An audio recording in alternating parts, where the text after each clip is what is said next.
amigos, welcome to Puerto Vallarta. I've been living and working remotely here for the last month and I really enjoyed it. It's been a lot of fun. So in today's video, I want to share all of the things that you'll need to know to live and work remotely from Puerto Vallarta. Let's get into it. If you're new here, my name is Haley. I'm a YouTuber from San Francisco, and I've been living in locations all over the world for the last 6 years. And today we're talking Puerto Vallarta, Mexico.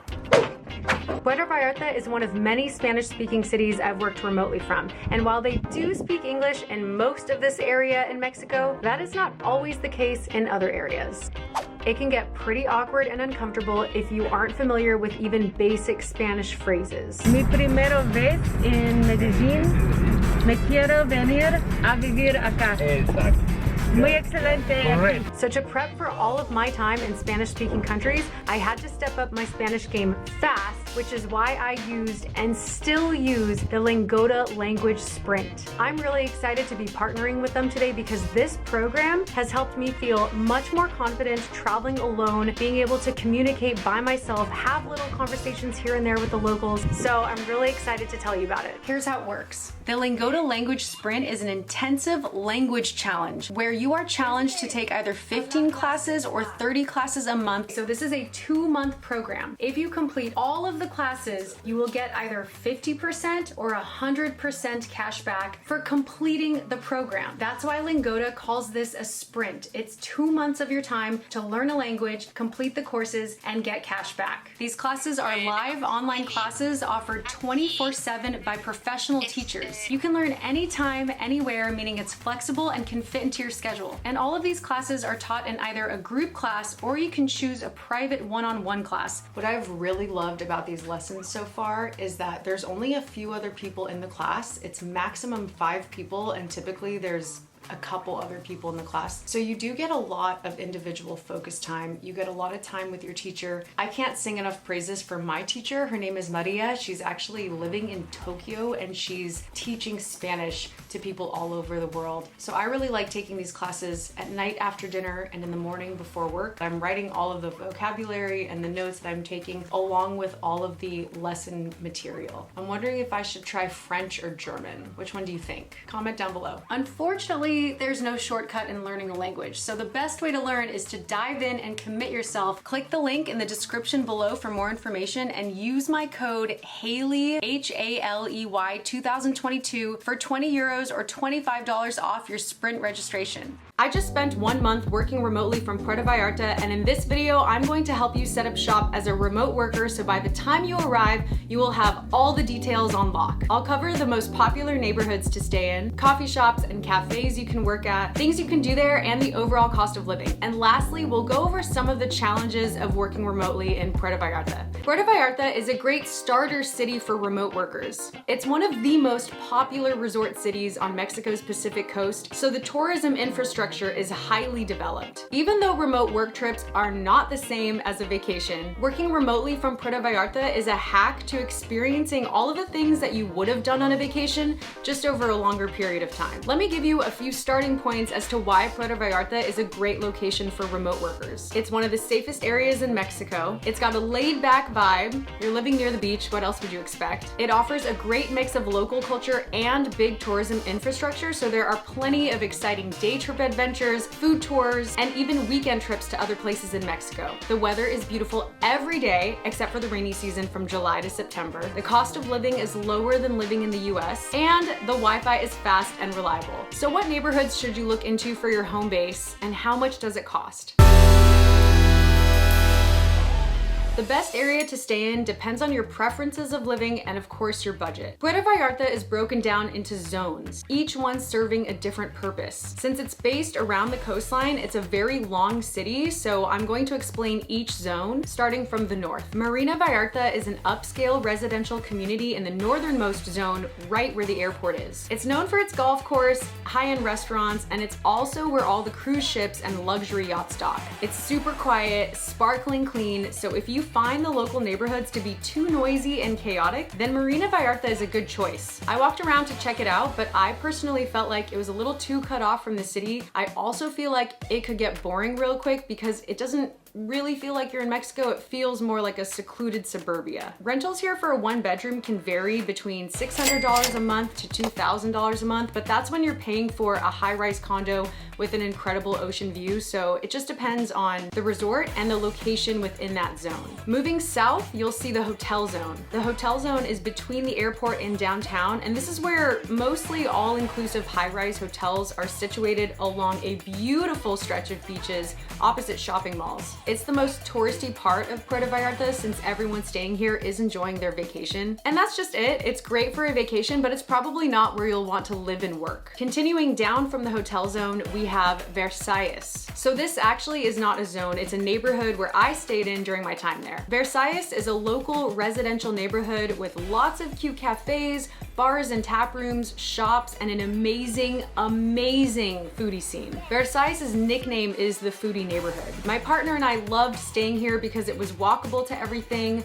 We had taco stands around every corner, seafood spots. There are a ton of different cuisines in this neighborhood, numerous delicious brunch spots. What I really loved about staying in Versailles is you do get a mix of local residential and it feels hip and trendy all at the same time, but it's not overwhelmed by crowds. Versailles is still becoming discovered by travelers and tourists because of the foodie scene. Really, that's what's drawing a lot of people. And it is also in between major tourist areas, but it still feels tucked away. That being said, it is rapidly developing because it's an up and coming area. There is condominium construction on almost every block. We could hear echoes of drilling and hammering from morning to night. Literally every single day.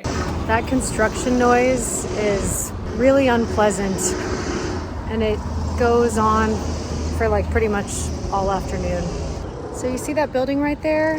That is where all that drilling and the noise is coming from. So I'm trying to see if I can walk anywhere else in the neighborhood where the noise goes away, but it's pretty echoey throughout the whole area.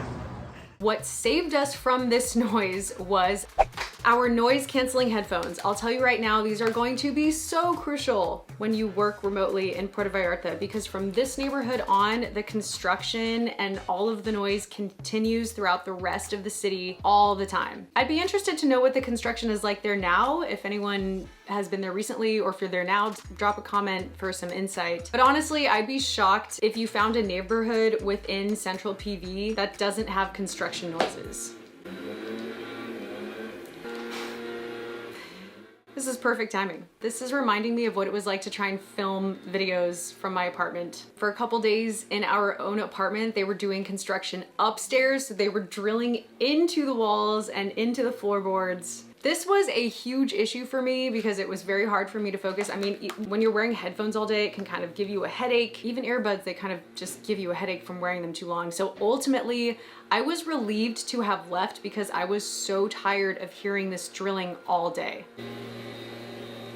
Moving south, we have Cinco de Diciembre, El Centro, and the most poppin' area of all of PV, Zona Romantica, the LGBTQ neighborhood. This whole area is basically the downtown of Puerto Vallarta, and this is where all of the action is. It's filled with cobblestone streets, colorful buildings, shops, restaurants, bars, tourism businesses, and rainbow flags everywhere. While Zona Romantica and El Centro is the most convenient area to live in, it's also the most expensive, where a 1-bedroom can start around $1,000 a month. Cinco de Diciembre is a little cheaper. You can find 1-bedrooms starting at around $400 a month. Again, depending on what kind of living space you prefer. I know an individual who lived in a 3-bedroom in this area with roommates, and she paid $250 per month for rent. There are also cheaper ways to look for rentals, but let me just finish this and then we'll get into that. Personally, for me, I would not want to stay anywhere in the downtown area in Cinco de Diciembre, El Centro, or Zona Romantica because it's so loud all the time.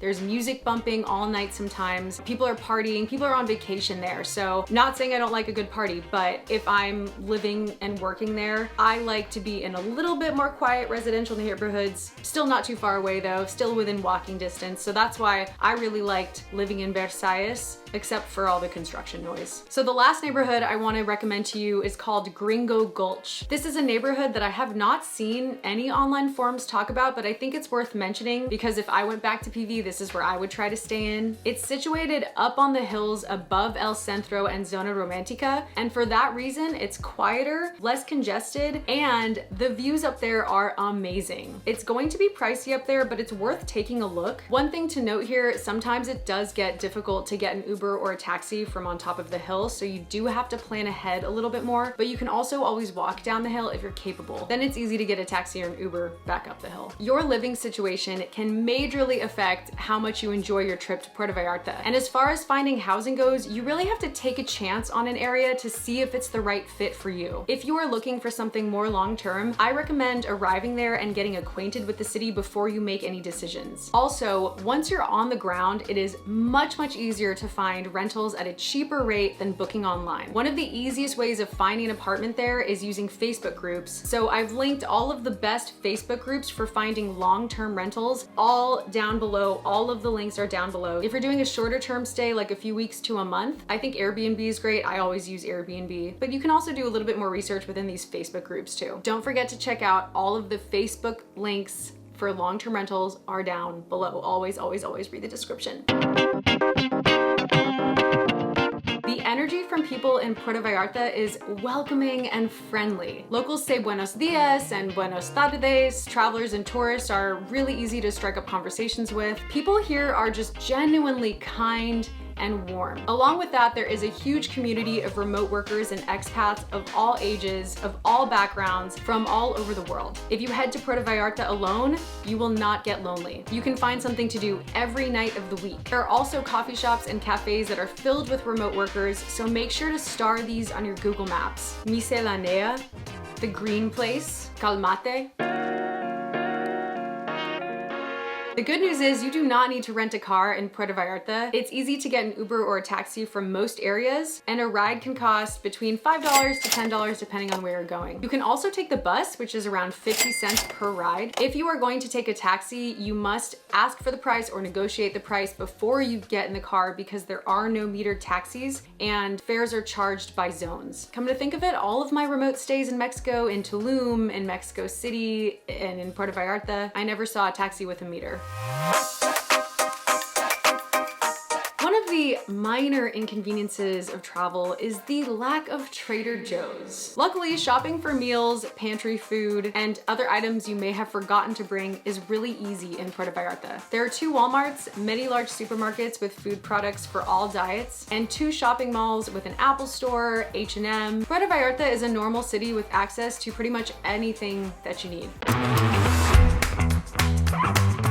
Puerto Vallarta's coastline is just naturally beautiful with jungle, mountains, sandy beaches, amazing sunsets, clear emerald blue waters, and ocean wildlife. Aside from all the top things to do or the most popular things to do, don't miss out on the surroundings. You'll find a lot of secluded beaches and smaller villages within the region. There are many hiking trails nearby the city. You can also go swimming, of course, diving or surfing in nearby beach towns. The top thing I would recommend to do is take a taxi or an Uber to Boca de Tomatlan for more secluded beaches, villages, and more hiking trails. In general, you can live a very active lifestyle in Puerto Vallarta. While I was there, I went on a whale watching tour, I got scuba diving certified, I walked everywhere for the most part, and I got a 1-month pass to a gym for $30 US. Honestly, the best thing to do in Puerto Vallarta is walking around each neighborhood and eating all of the food. You'll find street art, art galleries, local restaurants, the best taco stands and taco shops. There's just so much more to discover when you're walking around and exploring the different neighborhoods. If you're coming from the US, Puerto Vallarta can be an affordable city for you to live in since the cost of living is lower than living in the US. Your exact cost of living will depend on your lifestyle. You can choose to live super cheaply or lavishly, but most Puerto Vallarta remote workers spend around $1,000 to $2,000 per month. Your biggest expenses will be your monthly rent, which you can save significantly if you spend some time on the ground looking for rentals or checking out those Facebook groups. Eating and drinking is also relatively relatively cheap. A cup of coffee is $1. A meal is around $3 to $7. If you stay away from the hotel zone and tourist-oriented restaurants, then Puerto Vallarta can be pretty affordable for you. Here is 1 month of my remote work expenses. My Airbnb was a 2-bedroom in Versailles that I split with my partner, so the total of the Airbnb was $1,700 divided by 2, which is $850 a month for me. Food and drinks cost $350. Public transport and Ubers, $30 because I walked most of the time. Tourist activities, $650 for the month.